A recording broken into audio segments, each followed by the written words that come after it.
안녕하십니까. 커뮤니케이션 스킬에 대해서 강의하는 김재화입니다.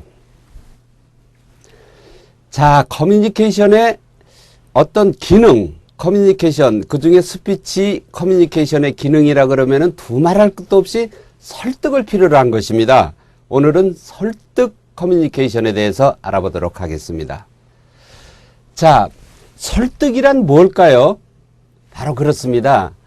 내 생각을 다른 사람으로 하여금 일방적으로 전달하는 것은 정보의 전달에 그치지 않는데 내 생각과 신념, 사고를 다른 사람으로 통하여 알아듣게 하고 그 사람이 나와 함께 동조를 하거나 합류를 하게 하는 어떤 그런 행위, 그런 것이 설득입니다. 그렇기 때문에 우리가 스피치 커뮤니케이션에서의 주된 목적이라는 것은 사실 이 설득을 크게 두지 않을 수가 없는 것입니다. 설득의 기본 원칙이 뭐가 있는지 알아볼 것이고요. 설득 커뮤니케이션의 요소, 그 다음에 설득의 방법에 대해서 알아보도록 하겠습니다. 자, 다시 한번 설명을 하겠습니다. 설득이란 상대방의 태도나 신념, 가치관 같은 것을 말하는 화자가 의도하는 대로 방향과 일치하도록 변화시키고 재강화시키는 것. 그러니까 그러지 않았을 때는 그렇게 한다거나 그렇게 하려고 해도 소극적일 경우는 좀 더 강한 합류와 동조를 일으키게 하는 것. 그것이 설득인 것입니다. 좀 더 구체적인 설명으로요. 어떤 목적을 위하여 사람들의 태도나 의견 또는 행동 등을 변용시키고자 하는 의도를 지니고 있는 개인이나 집단이 그 목적의 달성을 위하여 언어나 그림 등으로 구성된 메시지라는 호기심적 자극을 특정 매체를 통하여 방송, 신문, 언어, 기타 모든 어떤 매체를 통해서 특정 대상의 수용자들한테 전달을 합니다.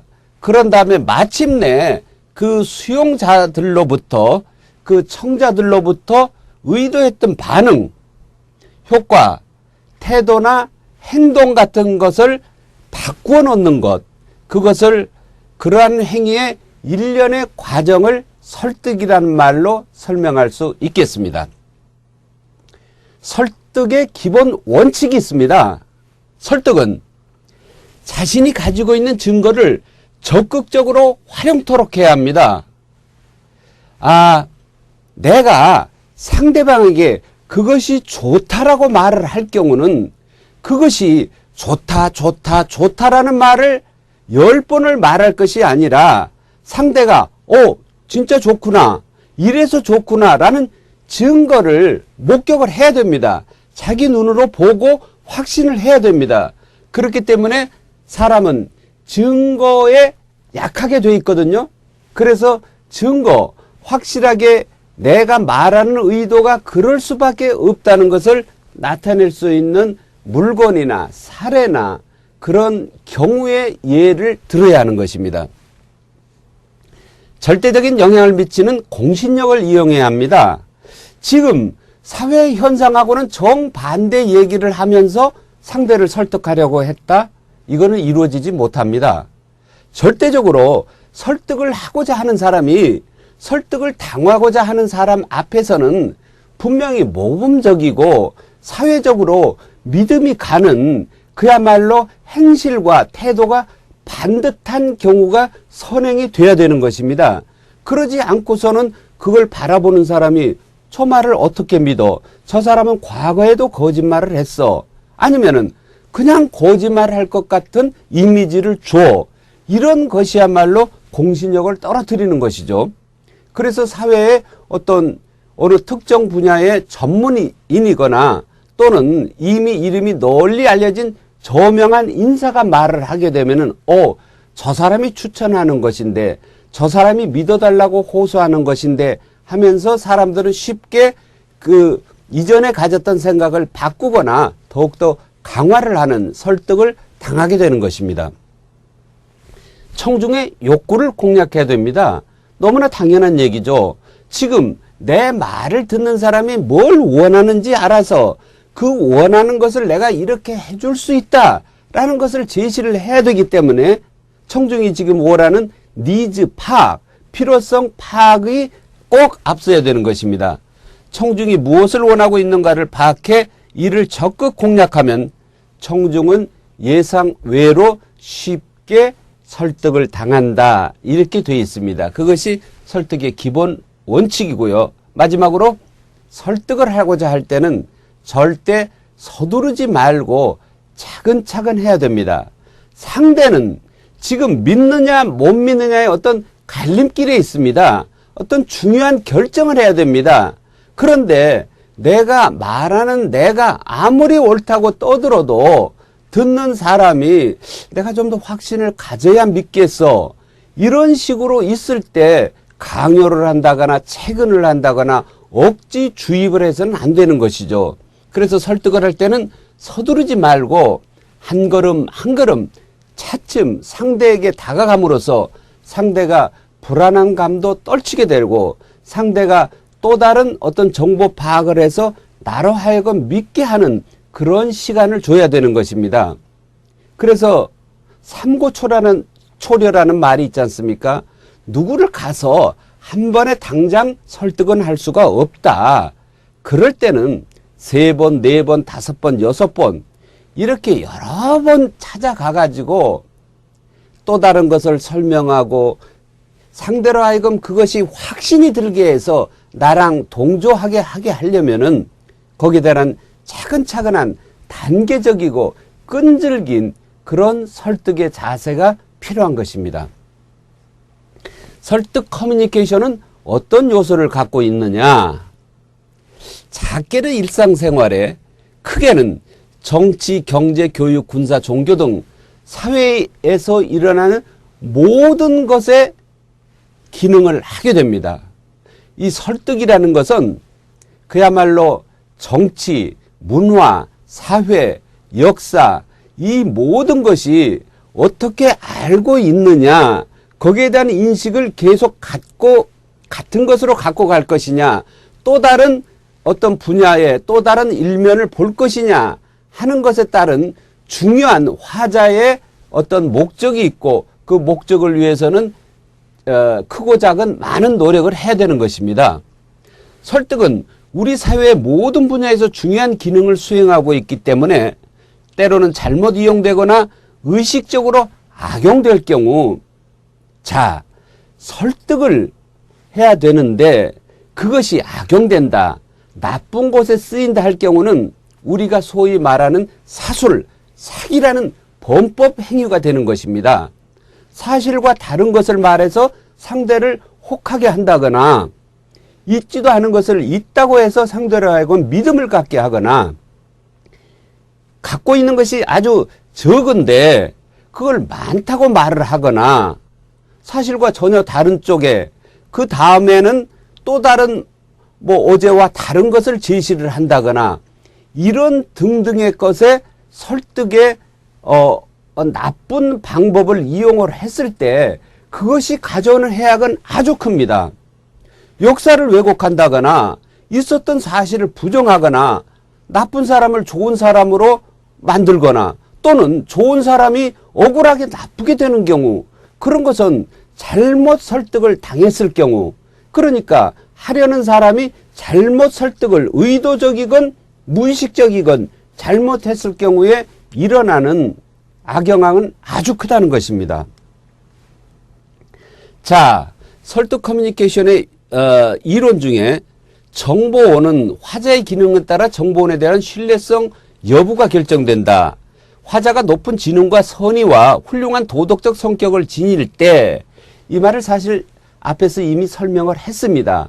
말하는 사람이 어떤 사실을 전달하려는 사람이 그 사람이 설득력을 갖는다는 것은 정확한 말과 그리고 좋은 제스처와 좋은 교보자재 그런 그 시청각 자료를 잘 활용한 것도 중요하지만 그 안의 내용이 진실해야 되고 무엇보다도 말을 하는 사람이 이미 사회에서 검증된 진실한 사람이어야 한다는 것이죠. 자, 그거를 이렇게 설명하고 있습니다. 정보원의 공신력이라고 하는데 정보원의 공신력은 두 가지 속성을 지니고 있다. 전문성과 신뢰성. 아, 많이 아는구나.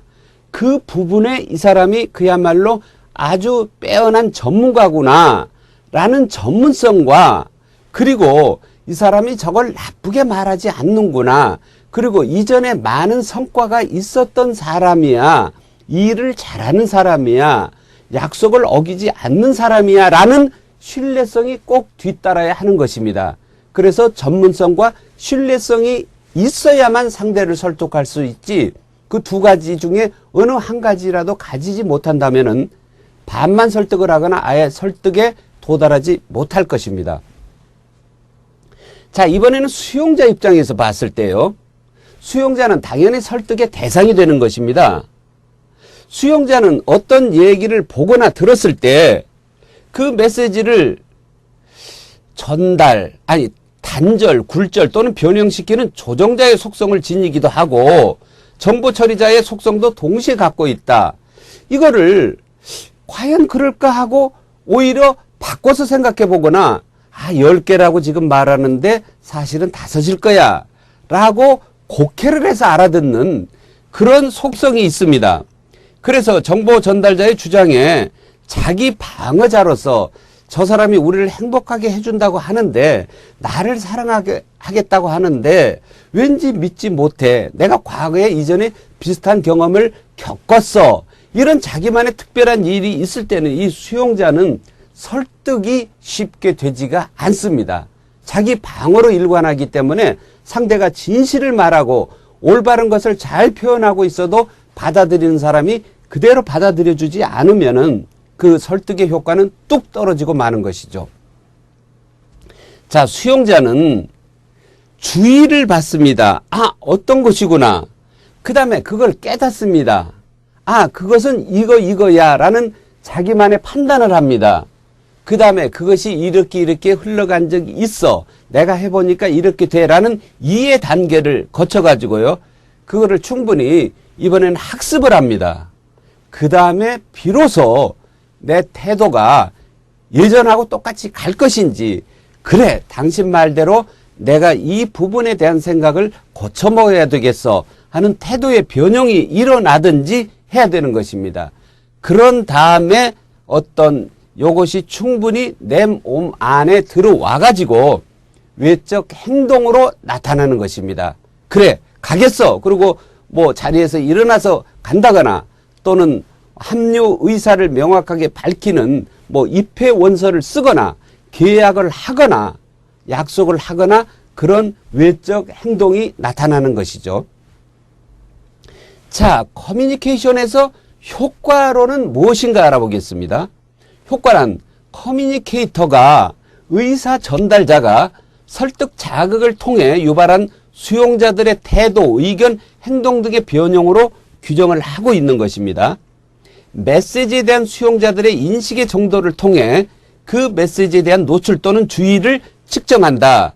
수용자들의 회상을 통해 측정하는 방법. 자, 과연 설득이 어떻게 잘 이루어졌는지 그걸 확인하고 현장에서 그걸 느껴보는 정도를 효과론이라고 하는 것입니다. 그래, 내 말을 다 알아들은 것 같아 라고 미리 단정을 해버린다는 것은 아주 위험한, 자기가 혼자 결정을 내린 효과론에 지나지 않는 것입니다. 그것은 분명히 수용자들의 확실한 태도와 정확한 얼굴빛, 표정을 보고서 어떤 그 효과가 얼마만큼 나타나고 있는지를 측정을 과학적 방법에 의해서 해야 되는 것입니다. 심지어는 그래서 저를 따르겠다고 하는 사람은 이런 표시를 해주세요 라고 하는 설문조사의 방법을 갖기도 하는 것이죠. 자, 설득의 방법. 자, 그럼 어떻게 설득을 잘할 수 있겠느냐? 먼저 화자가 나 자신을 먼저 바꿔야 되는 것입니다. 설득은 상대로 하여금 상호성, 그리고 긍정적 감정을 줘야 되고 감정이입을 시켜줘야 되는데, 이것이 중요한 설득의 포인트가 되기 때문에 내가 상황을 바꾸고 그 다음에 잘 알아듣지 못하는 사람은 그 사람이 어떤 생각을 가질 수 있는 다른 사람으로 청중을 바꾸거나 그 사람의 인식을 바꿔놓는 그런 경우를 가져야 되는 것입니다. 이것이 로버트 콘클린의 인간관계 바꾸기, 다시 말해서 확실하게 설득을 할 수 있는 지름길의 이론인 것입니다. 상대편에 서준다. 이것 또한 무척 중요한 얘기입니다.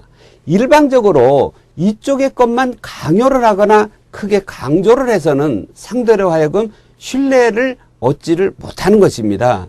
상대의 처지와 환경을 이해를 해서 내 쪽의 얘기를 조심스럽게 그야말로 예의를 갖춰서 잘 얘기를 했을 때 상대가 그 말을 듣고 태도의 변형을 일으키는 것이지, 상대 처지도 모르고 당신이 달라집니다라는 그런 말 한마디만 가지고 이쪽의 요구사항을 관철시키려고 할 때는 설득이 이루어지지 않습니다. 절대적으로 상대편에 먼저 서줘야 하는 것입니다.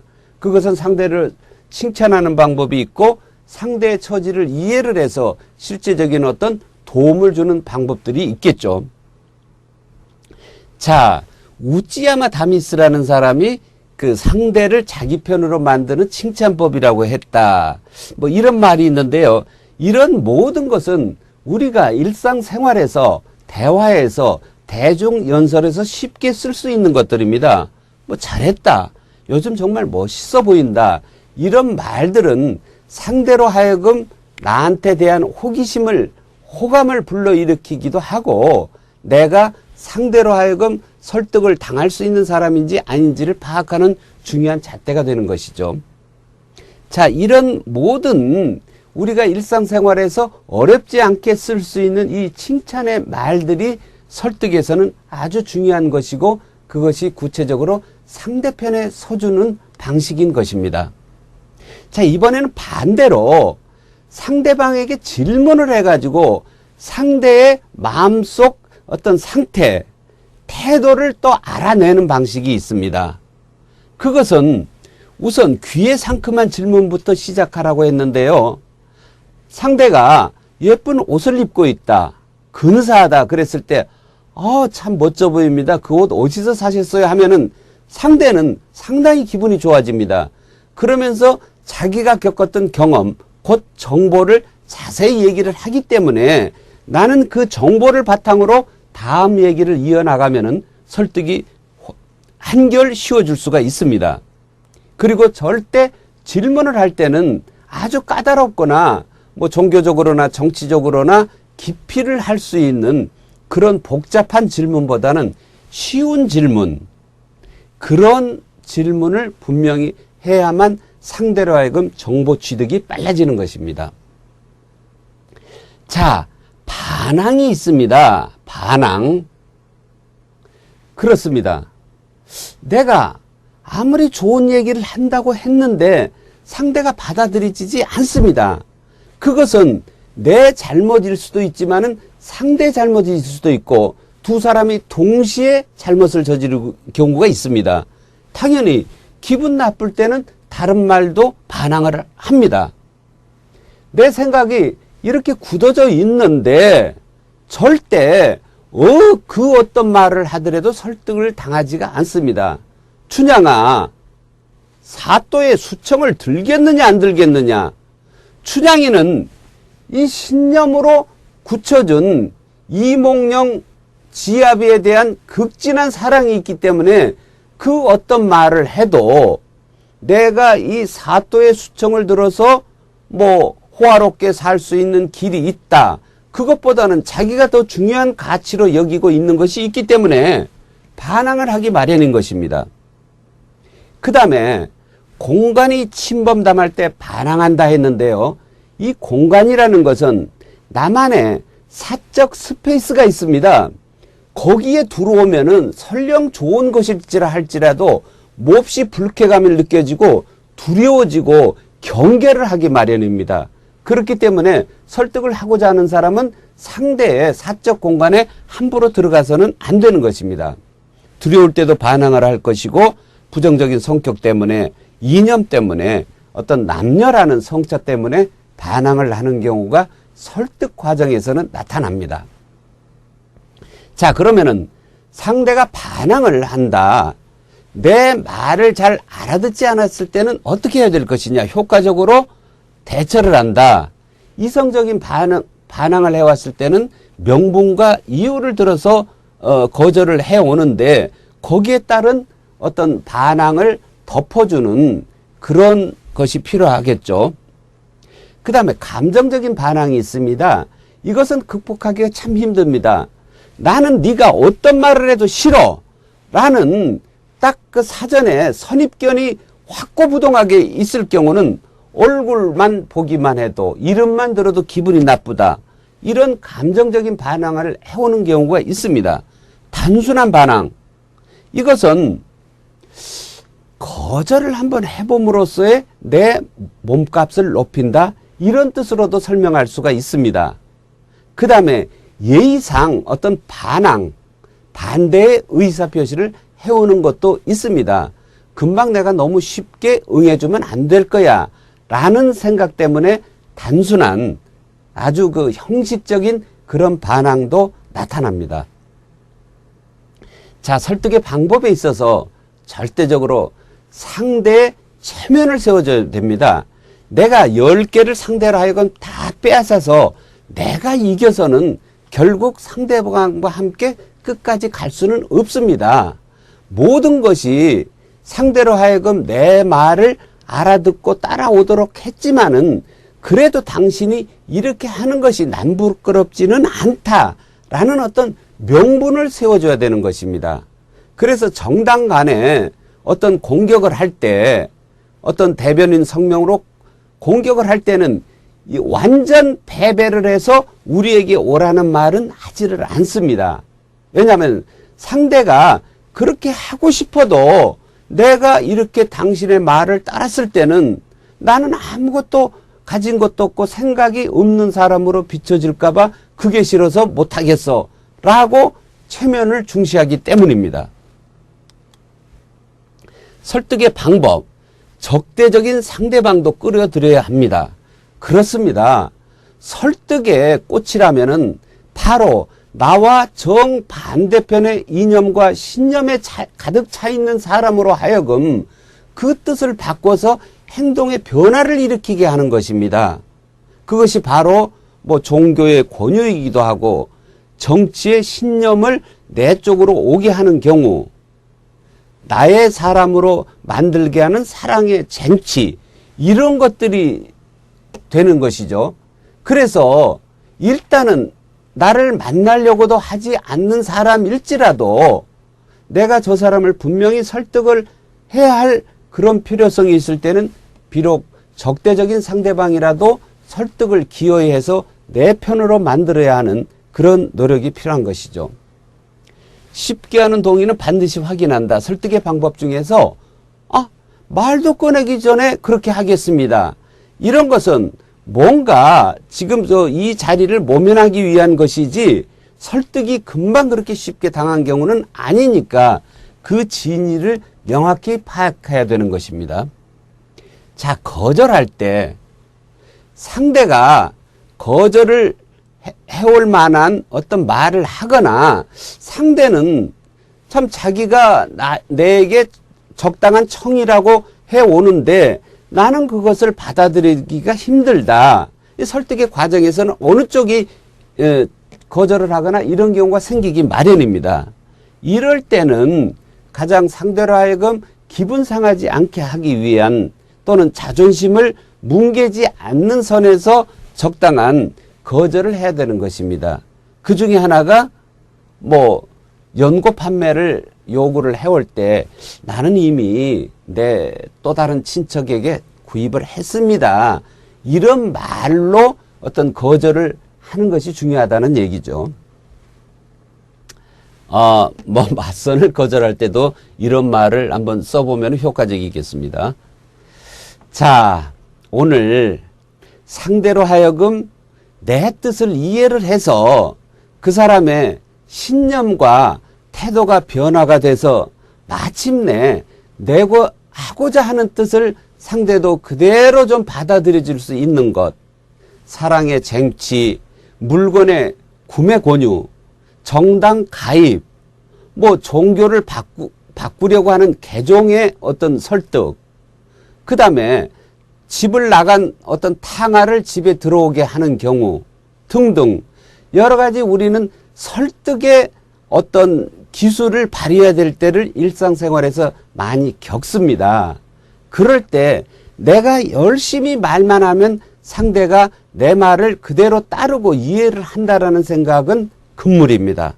절대 상대는 설령 내 말을 잘 이해를 하고 따르고 싶어도 그 시기가 적절치 않고 내 처한 환경이 적절치 않고 또는 내 주위에 다른 사람이 그렇게 하지 말라고 부추기는 경우가 있기 때문에 결코 쉽게 따라오지가 않습니다. 그렇기 때문에 상대를 설득하려면은 먼저 상대의 입장이 어떤 것인지를 잘 살펴보고 상대의 체면을 세워주고 상대가 그야말로 자존심이 완전히 뭉개지지 않는 것이 어떤 것인가를 잘 파악을 한 다음에 그 선상에서 요구를 하고 이해를 하고 권유를 했을 때 비로소 설득이 되는 것입니다. 우리가 많은 말을 하는 이유는 바로 상대로 하여금 내 뜻에 따라오게 하고자 하는 것입니다. 그래서 우리의 말의 기술이라는 것은 오로지 설득을 위한 것에서 출발을 했고 그 설득의 효과를 많이 거두면은 이 스피치 커뮤니케이션은 크게 성공을 했다고 할 수 있는 것이죠. 위대한 정치가나 사상가나 작가들은 모두 설득에 뛰어났음을 아셔야 할 것입니다. 자, 오늘은 설득의 기술 여기서 마치도록 하겠습니다. 감사합니다.